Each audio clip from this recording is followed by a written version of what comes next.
short description of liberalism and its key ingredients or key elements. Last time we looked at how freedom is what gave liberalism its meaning, really, the belief in freedom.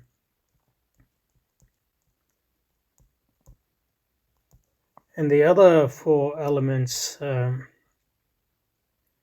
John Gray mentions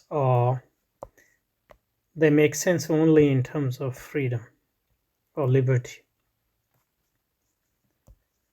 So that's something which the last one is meliorism. So last time I looked at this aspect, that what defines liberalism is a belief in freedom in a specific sense of the word. And all other categories, individualism, egalitarianism, universalism, meliorism, the one John Gray mentions here, they are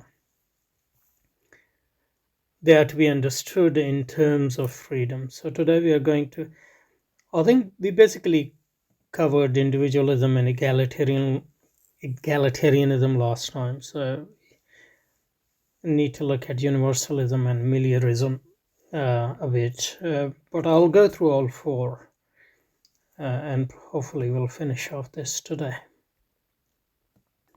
So to go back a bit,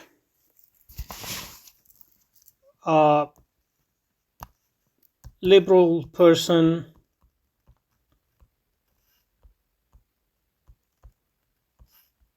is a person who believes in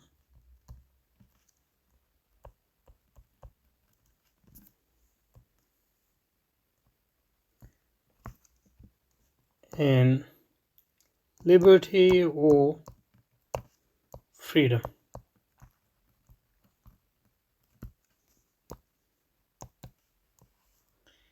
When we talk about liberty and freedom, here we are talking about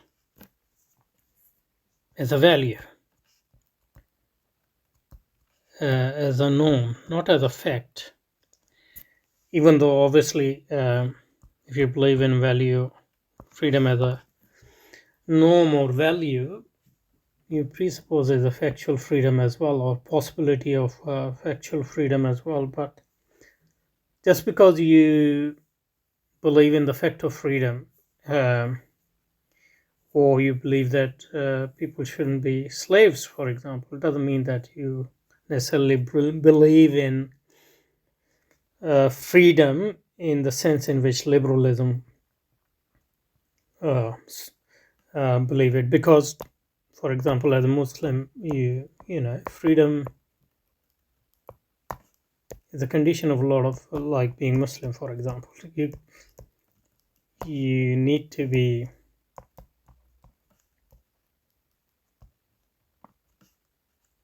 freely accept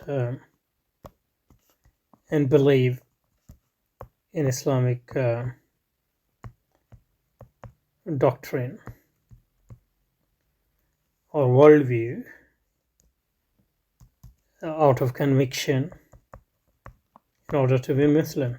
Yes, so in that sense, you obviously believe in freedom, but that's the factual sense of freedom. And also, you're believing freedom as you're giving freedom a value, but this instrumental value. So freedom is not something which is desired for its own sake, but freedom may be an instrumentally required for something else, like believing and practicing Islam, for example. That doesn't make you a liberal person. Liberalism, on the other hand, believes it's a belief in freedom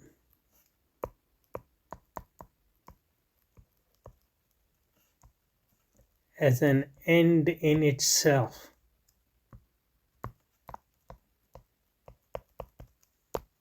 That's something which is essential to human moral worth, for example. Essential. So that's what so freedom is, in a sense, your essence.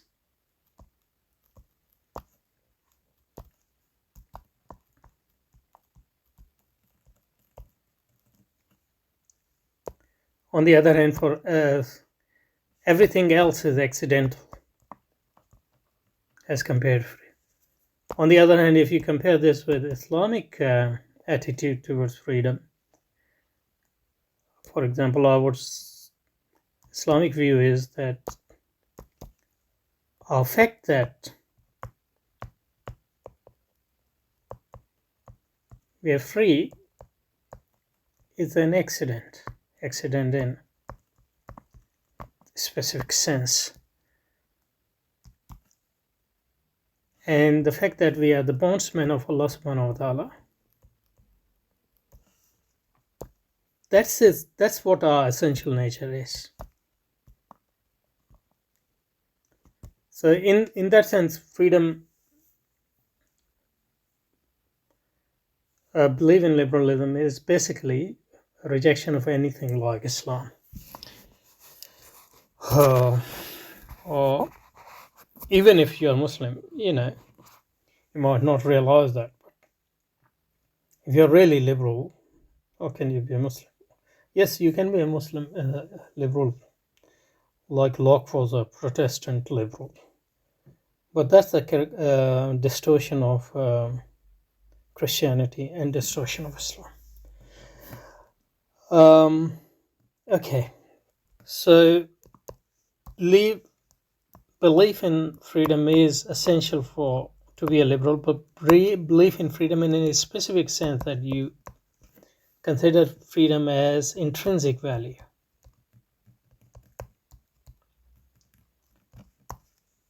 And the essential ingredient of human moral worth.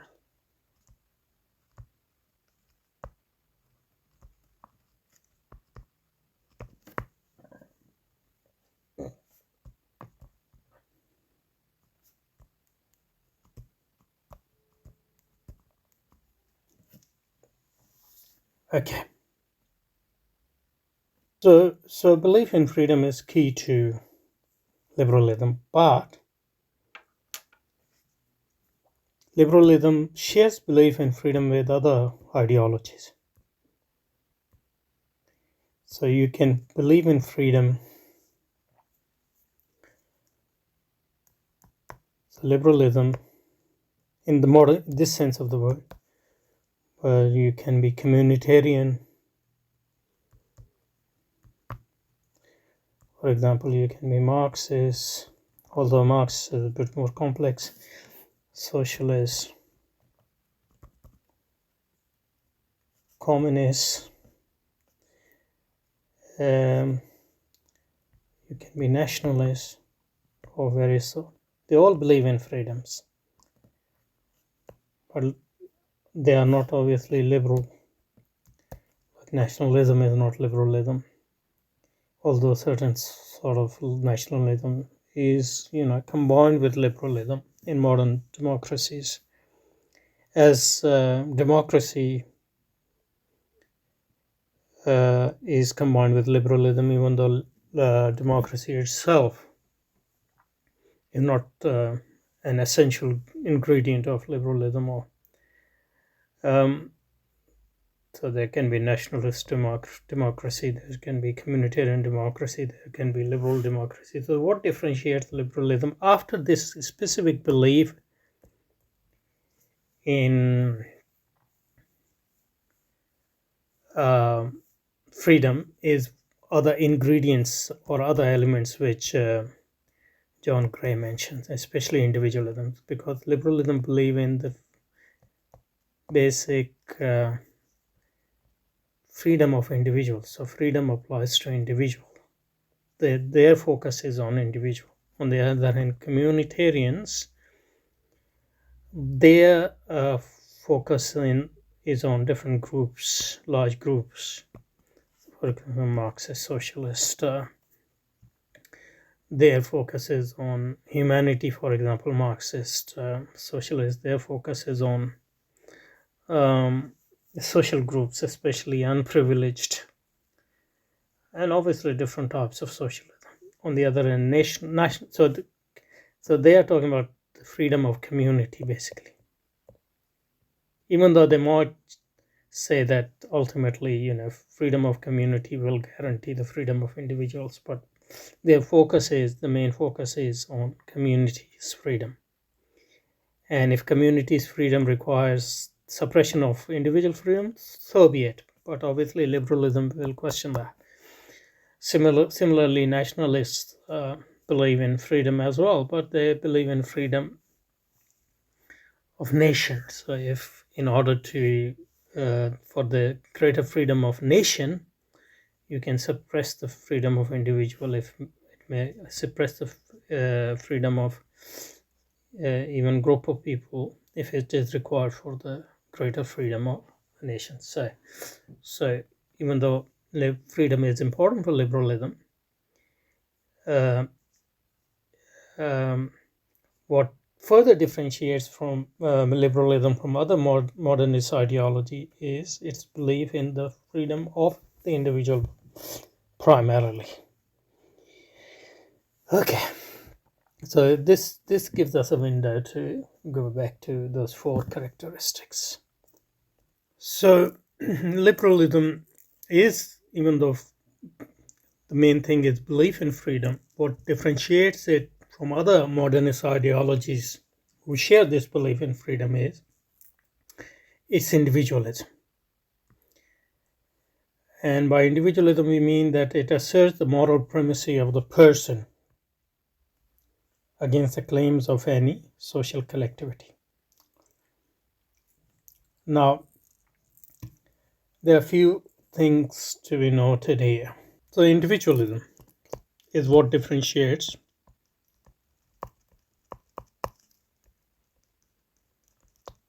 liberalism from other modernist ideologies we share its belief in freedom. So individualism means that liberalism is primarily concerned with the freedom of individual.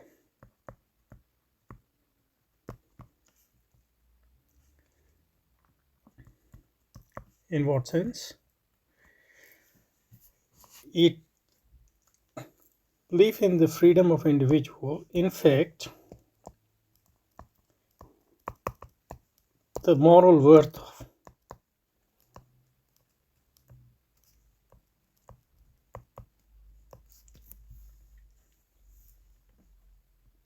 a person is defined by a recognition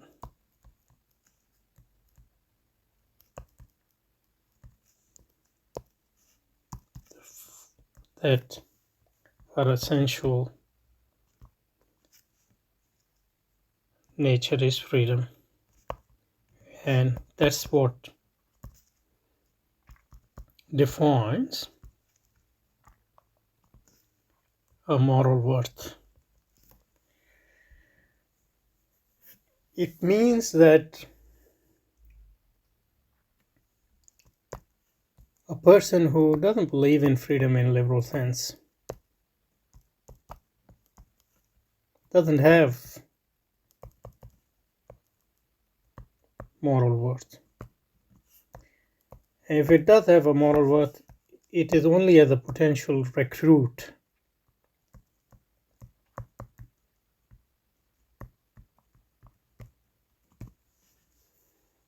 for the liberal ideology or liberal cause.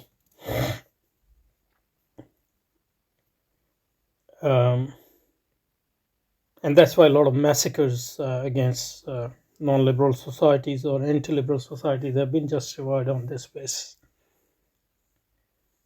Specifically, very explicitly, for example, in the case of Indians in America, etc., or Muslims in Afghanistan or Iraq.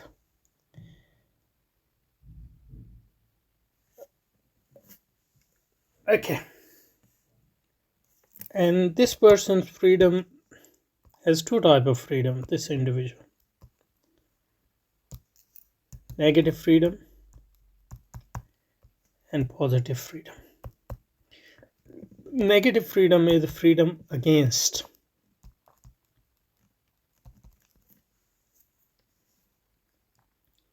a person, collectivity, society, nation, which claims the right to determine this individual's life.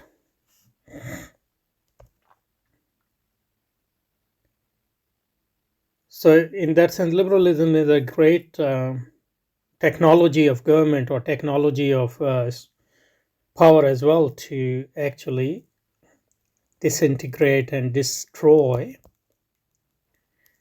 collectivities like family, society, nations, etc. whenever. Obviously non-liberal family, non-liberal society, if possible, if liberal society is possible. And nation state, for example, even nations when it is needed. And by positive freedom, we mean, as Locke said, freedom of a liberal person to act and live as they think fit. Sometimes this is known as self-determination as well. Sometimes it's known as autonomy as well. So this is individualism.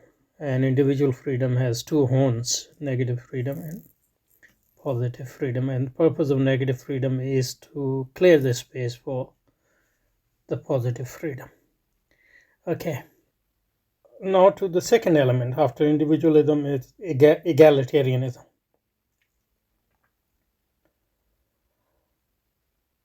Egalitarianism basically means equality. So all persons, their moral worth is defined by belief in liberty or freedom, and that's their essential nature or essential moral worth, depending on which type of liberalism, if it is a metaphysical liberalism or moral liberalism or political liberalism, etc. But liberalism believes that all persons are equal, otherwise it won't be individualism. So equality is sort of a repercussions or implications of its belief in individualism. But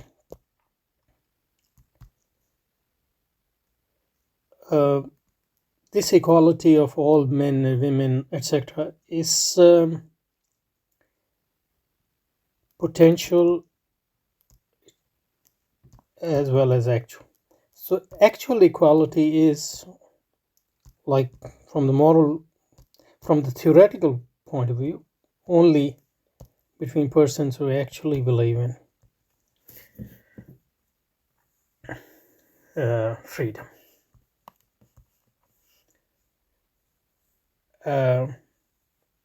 But we can say that those who don't believe in liberty, they are not free and they are not equal in that sense.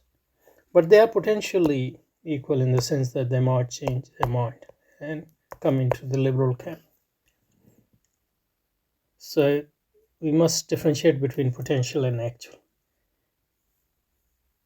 And then we have other camp. If there are people who actually want to are against liberalism and don't believe in, not just that they don't believe in freedom, but think that it is wrong, and struggling against liberalism. So those people actually may, according to liberalism, they might not even be human.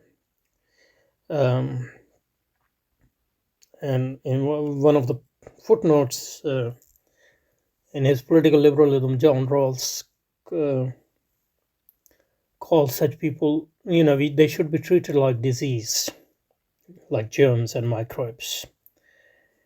So egalitarianism follows from individualism, but we should always remember this complexity which is involved. Okay, now I think we'll just stop here, otherwise we would be rushing through the other 2 points, but I want to. So in the next session, hopefully we will discuss universalism and meliorism or progressivism. Okay.